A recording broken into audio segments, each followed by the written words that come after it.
आए नेकी के फरिश्तों, जहां कहीं भी हो, डाको तूफान सिंह तुम्हें याद कर रहा है। रात दरबार में आ जाओ, आओ आओ नेकी के फरिश्तों, हमारे सामने जल्दी आ जाओ।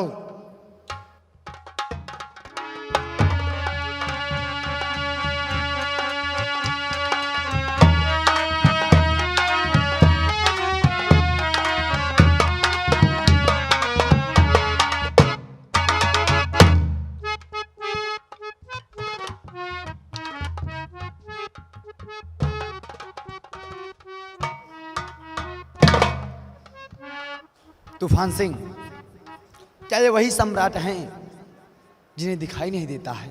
हाँ हाँ नेकी के फरिश्तों, ये वही सम्राट हैं जिनकी आंखों में रोशनी नहीं है। लेकिन आज अगर भोले बाबा की कृपा होगी तो आपके महाराज आज इसी वक्त भरे दरबार में अच्छा बुरा सब कुछ देख सकेंगे। महाराज का सिंहासन रहने दो, मैं ही थोड़ा कष्ट कर लेता हूं। जय भोले बाबा। हे भोले बाबा, जिस तरीके से आज तक मैं आपके आदेशानुसार हर कार्य को अंजाम देता रहा, नागलोक आने से पहले एक बारी मेरी पुकार सुन लीजिए और मेरे हाथों इन राजन की आंखों में रोशनी डाल दीजिए। भोलेनाथ, जो कि आज तक अंधेरी की दुनिया में जी रहे हैं, इन्हें भी उजाले में रहने का एक मौका दिया जाए। जय भोले।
तूफान सिंह, अपने महाराज तेज प्रताप सिंह से बोलिए कि अपनी आंखें धीरे धीरे खोलें और अगर भोलेनाथ की कृपा होगी तो इसी वक्त आपके महाराज सब कुछ देख सकेंगे। अरे नेकी के फरिश्ते, आपको नागमणि उगलने में और नागमणि निगलने में दोनों ओर से कठिनाई का सामना करना पड़ता है। कठिनाई झेल कर अपने मुंह से मणि निकाल कर जो महाराज की आंखों में लगाया है, बहुत बड़ा उपकार किया है नेकी के फरिश्ते। आइए महारानी, और अपने सम्राट से कहिए कि धीरे धीरे अपनी आंखों को आराम से खोलें और हम सबको देखें कि हम सब उन्हें दिखाई पड़ते हैं या कि नहीं।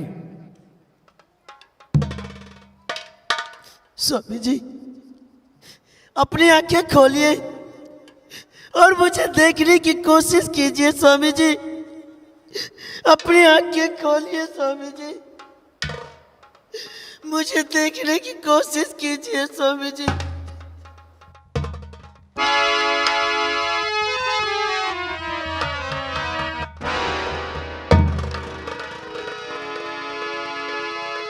आपको दिखाई देने लगा स्वामी जी, आपको दिखाई देने लगा स्वामी जी, आपको दिखाई दे।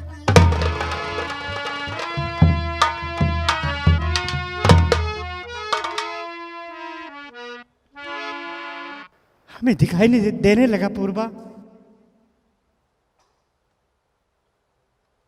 आप लोग कौन हैं जो मेरी आंखों में रोशनी ला दिया? आज तक इस अंधेरे की दुनिया में जीने वाले की आंखों में रोशनी लाकर बहुत भारी उपकार किया है। ये उपकार हम जीवन भर नहीं भूल सकते। मैंने आप पर कोई एहसान, कोई उपकार नहीं किया है। मैंने तो अपने धर्म के मुताबिक कार्य किया है राजन। और रही बात एहसान की, तो वह एहसान मेरा नहीं, बल्कि एहसान इन बच्चों का है जो कि हमें तक यहाँ तक लेकर आए हैं। और रही बात कि मैं कौन हूँ, तो मैं इस मृतलोक का नहीं बल्कि नागलोक का रहने वाला हूँ राजन। आप लोगों की तरह एक साधारण मनुष्य नहीं, बल्कि हम एक इच्छाधारी नाग और नागिन हैं। नागराज प्रकाश नाम है मेरा, और ये मेरी अर्धांगिनी नागरानी जिनका नाम रोशनी है। नागराज, आज आपने कई वर्षों के बाद मेरे स्वामी जी की आंखों की रोशनी वापस देकर मेरे जीवन को धन्य कर दिया। नागराज, ये आप क्या कर रही हैं राजमाता? आज आपने मुझे फिर से नया जीवन दिया है। नागराज, मैं मानता हूँ कि मैंने आपको नया जीवन दिया है राजमाता, लेकिन माँ का ये तो मतलब नहीं होता कि माँ अपने बेटे के चरण छुए। माँ, क्या मुझे नरक में भी ठिकाना नहीं दे सकती? आप इस राज्य की राजमाता हो, राजरानी हो, और साथ साथ आप एक छत्राणी भी हैं, और छत्राणी की आंख में आंसू आए ये आपको शोभा नहीं देता है राजमाता। इसलिए राजमाता, आज नागलोक जाने का मेरा समय आ गया है, इसलिए मुझे इन आंसुओं की धार से नहीं बल्कि मुझे प्यार से विदा कीजिए राजमाता। नागराज, मैं आपको जाने से तो नहीं रोक सकती, लेकिन एक विनती है आपसे हमारी। नागराज, अपनी दया दृष्टि बनाए रखना। नागराज, अपनी दया दृष्टि बनाए रखना। मैंने आपको माँ कहा है, और माँ के जीवन में कोई संकट आए और बेटा उस संकट का निवारण ना करे तो बेटे की जिंदगी में धिक्कार है मातेश्वरी। इसलिए मुझे और ना रुलाकर मुझे नागलोक जाने की अनुमति दीजिए राजमाता। शायद कि तेरा मेरा साथ इतने दिनों तक के लिए लिखा था, इसलिए तेरे माता पिता तेरे वियोग में बहुत तड़पे हैं। इसलिए अब और उन्हें ना तड़पा के अपना शेष जीवन अपने माता पिता की सेवा में गुजार देना बेटा। अच्छा, मैं चलता हूं। ज्वाला से, अरे तुमने किया है धोखे का वार, और इस नागराज ने किया है नागमणि का चमत्कार। और आज सबकी नजरों के समक्ष खड़ा है डाकू तूफान सिंह। जिस तरीके से तूने इस हरे भरे गुलशन को बर्बाद करने के लिए अपने शैतानी दिमाग का इस्तेमाल किया है, आने वाले चंद मिनट में तू शैतानी ही मौत मरेगा, क्योंकि तेरे चेहरे पर मौत की काली परछाई नजर आ रही है। अच्छा राजमाता, मुझे जाने की अनुमति दीजिए। अगर जाने अनजाने में आपके बेटे से नागराज प्रकाश से कोई गुस्ताखी हो गई हो तो अपना बेटा समझकर मुझे क्षमा कर देना, और मैं कोशिश करूंगा कि आप लोगों की सेवा हमेशा करता रहूं मैं। अच्छा नागरानी, और नागलोक चलते हैं, क्योंकि भोले बाबा का आदेश आ चुका है। हाँ नागराज, चलो।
वाई बीरबाब सब नग नई नागिन चढ़ी जा रही, वाई घोष गई वाई।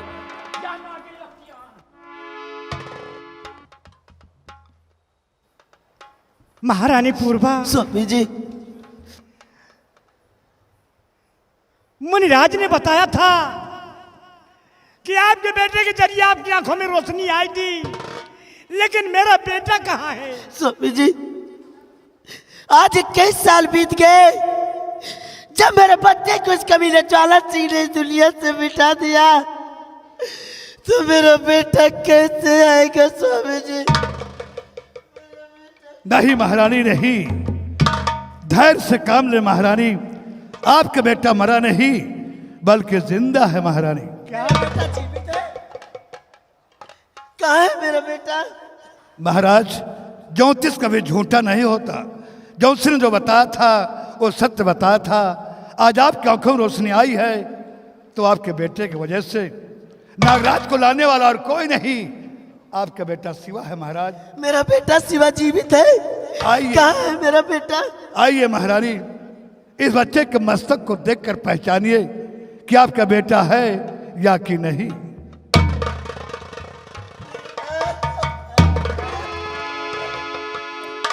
माँ, माँ, मेरा खता क्या? माँ, मेरा गुनाह क्या जो इतने दिनों तक अपने नजरों से मुझे वंचित किया? माँ, ना मेरे मेरा क्या बच्चे, गुनाह था?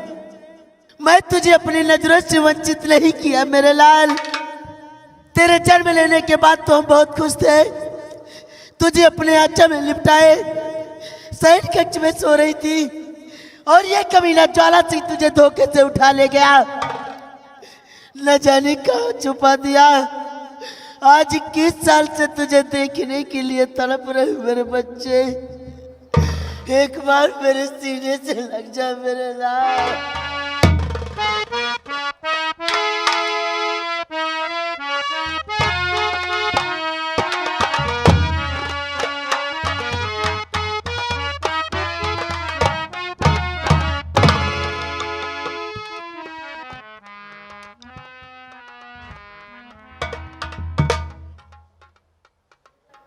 सरदार जी, आप कौन हैं? सही वक्त पर आकर हम लोगों की जान बचाई। आप अपना परिचय दें। तो आपने हमें नहीं पहचाना श्रीमान। हमने आप पर कोई एहसान नहीं किया, बल्कि हमने अपने नमक का हक अदा किया है। हम कोई और नहीं सम्राट, हम हैं रियासत के भूतपूर्व सेनापति रावत सिंह सम्राट। रावत सिंह, मुझे माफ करना रावत सिंह। इस कमीने ज्वाला सिंह के धोखे के वार को मैं न समझ सकी और गुनहगार तुम्हें समझ लिया। मुझे माफ करना रावत सिंह। नहीं महारानी, मेरा हाथ जोड़कर हमें शर्मिंदा मत करें। गलती आपकी नहीं, गलती मेरी नसीब की है महारानी। मेरी नसीब में ठोकर खाना लिखा था जो हम खा चुके, और इस हरामजादे की वजह से जिसका नाम है महामंत्री ज्वाला सिंह। कहिए सम्राट, इसके लिए क्या आदेश है?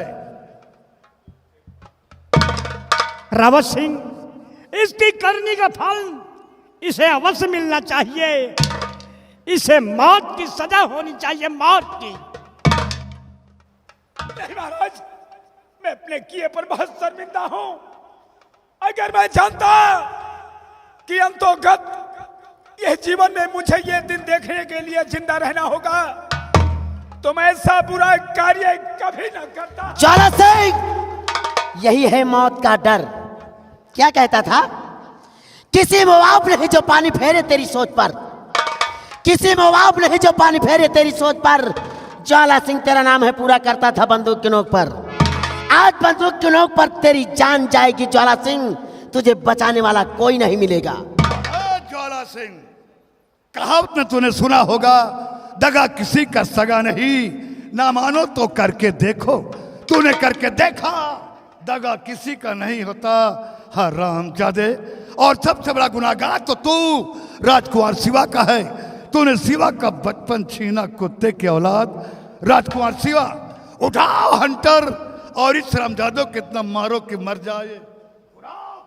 सेनापति रावत सिंह, इसे बहुत जल्द इस दुनिया से मिटा दिया जाए, ताकि ये पापी अब ज्यादा देर तक ही धरती पर नहीं रहना चाहिए। खोल इस हरामजादे की। और कुत्ते की औलाद तूने हमें जेल में तड़पा तड़पा के मारा था, इसका बदला तो लूंगा ही। देखा तूने, तेरे सामने तेरी मौत बन के खड़े हम, कुत्ते की औलाद।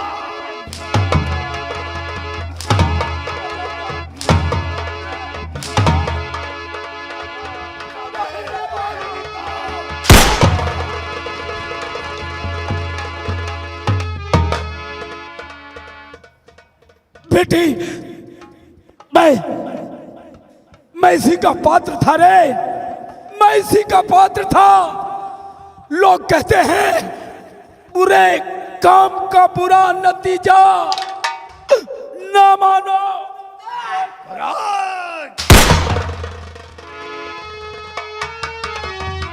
महामंत्री ज्वाला सिंह, तेरे मरने के बाद तेरी बेटी अनाथ नहीं रहेगी।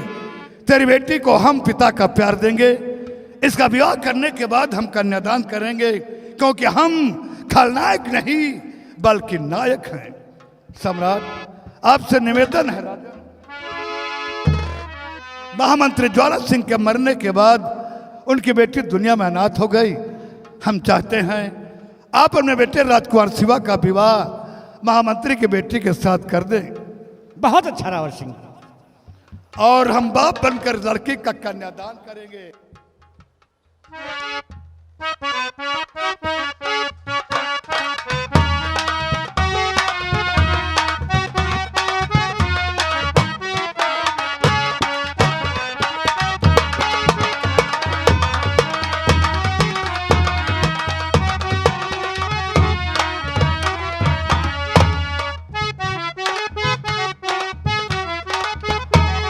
रावत सिंह, अब क्या आदेश है मेरे लिए? रावत सिंह, ये वर्दी आपके बदन पर अच्छी नहीं लगती, इसलिए जो वर्दी हमेशा सेनापति के पद पर पहनते थे वो वर्दी आज भी सुरक्षित है। अपनी वर्दी पहनकर फिर से वही अपनी ड्यूटी करना। ठीक है मेरे दानवीर सम्राट, हम 1 घंटे की मोहलत दें, बहुत जल्दी हम सेना की वर्दी पहन कर आएंगे। हमें इजाजत दीजिए।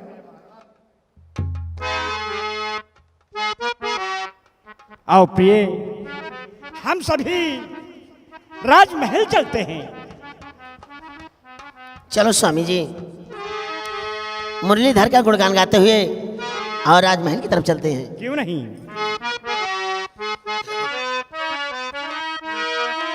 प्रभु आप बसो वृंदावन में, मोरी उम्र बीत गई गोकुल में। प्रभु जाए बसो वृंदावन में, मोरी उम्र बीत गई गोकुल में।